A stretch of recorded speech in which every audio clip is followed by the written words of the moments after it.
Assalamualaikum warahmatullahi wabarakatuh. Hai semuanya. Nah, pada pembelajaran kali ini kita akan membahas tentang kedudukan warga negara dan penduduk Indonesia.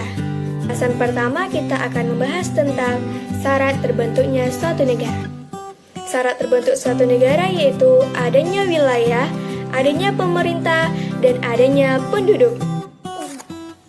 Apa sih yang dimaksud dengan penduduk?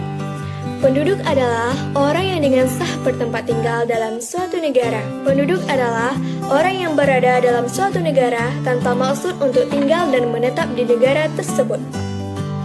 Seseorang dapat dikatakan sebagai warga negara dan bukan warga negara berdasarkan hubungannya dengan pemerintah negara tersebut.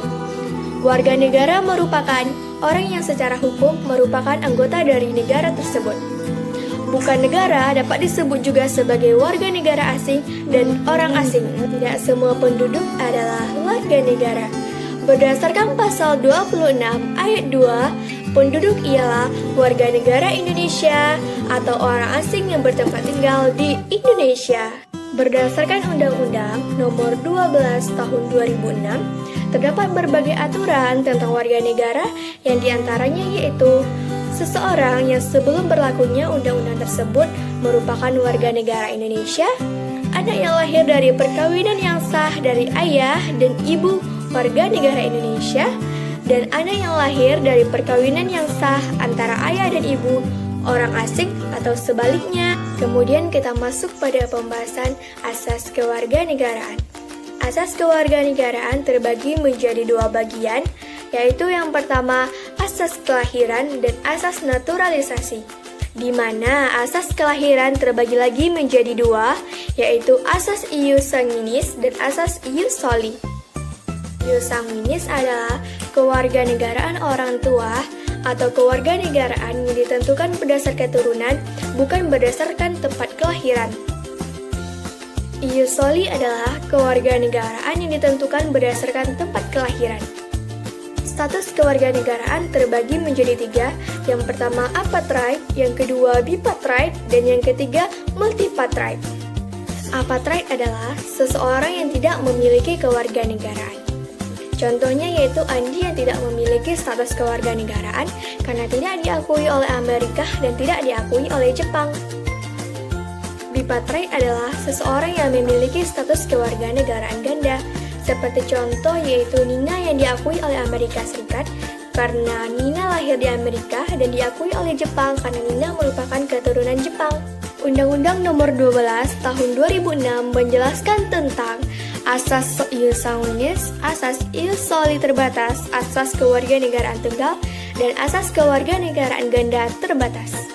Naturalisasi biasa terdiri dari umur 18 tahun atau sudah menikah, tinggal di Indonesia secara 5 tahun berturut-turut atau 10 tahun tidak berturut-turut, tidak pernah dipidana, berbahasa Indonesia, mengakui Pancasila dan Undang-Undang Negara Kesatuan Republik Indonesia tahun 1945, membayar uang kewarganegaraan dan tidak memiliki kewarganegaraan ganda.